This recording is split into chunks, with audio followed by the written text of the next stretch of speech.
পয়গম্বর মূসা আলাইহিস সালাতু ওয়াস সালামের জামানায় এক যুবক জিনা করেছে, এমন তো মুহূর্তে সমস্ত মানুষ তাকে মিলিয়া বনবাসে পাঠাইয়া দিছে।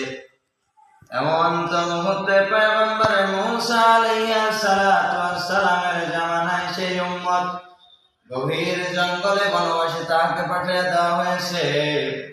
বনবাসে দেওয়ার পর তার কেউ নাই, মা নাই, বাবা নাই।